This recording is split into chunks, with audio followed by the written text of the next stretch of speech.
পারমাণবিক শক্তি ব্যবহারকারী দেশগুলোর তালিকায় এবার বাংলাদেশ।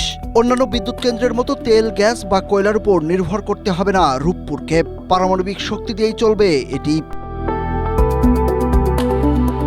জানা গেছে, রূপপুরের প্রথম ইউনিটের পারমাণবিক চুল্লিতে বিক্রিয়ার জন্য প্রয়োজন হবে মোট ১৬৩টি ইউরেনিয়াম বান্ডেল। ২ বছর আগেই ১৬৮টি বান্ডেল সংগ্রহ করে রেখেছে বাংলাদেশ। ১৬৩টি চুল্লিতে ব্যবহার হবে এগুলো, বাকি ৫টি থাকবে সংরক্ষণে। এই বান্ডেলগুলো চুল্লিতে স্থাপন করতে সময় লাগবে প্রায় ৪০ থেকে ৪৫ দিন। এরপর শুরু হবে নিউক্লিয়ার ফিউশন প্রক্রিয়া। বিক্রিয়ায় উৎপন্ন তাপে পানি বাষ্পে পরিণত হবে। সেই বাষ্প টারবাইন ঘুরিয়ে তৈরি করবে বিদ্যুৎ।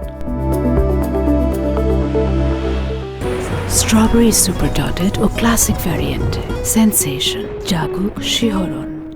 পারমাণবিক চুল্লিতে একবার জ্বালানি লোড করার পর তা দিয়ে চলবে টানা ১.৫ বছর। এরপর একসঙ্গে সব বদলাতে হবে না। প্রতি ১.৫ বছরে ১/৩ করে জ্বালানি পরিবর্তন করলেই চলবে। আবার জ্বালানি লোডিং শেষ হলেই বিদ্যুৎ পাওয়া যাবে না। এরপরও শতাধিক পরীক্ষা নিরীক্ষা সম্পন্ন করতে হবে। সব ধাপ সফলভাবে পার হলে কয়েক মাসের মধ্যে ধাপে ধাপে জাতীয় গ্রিডে যুক্ত হবে বিদ্যুৎ। Suraj Ahmed, Asia post.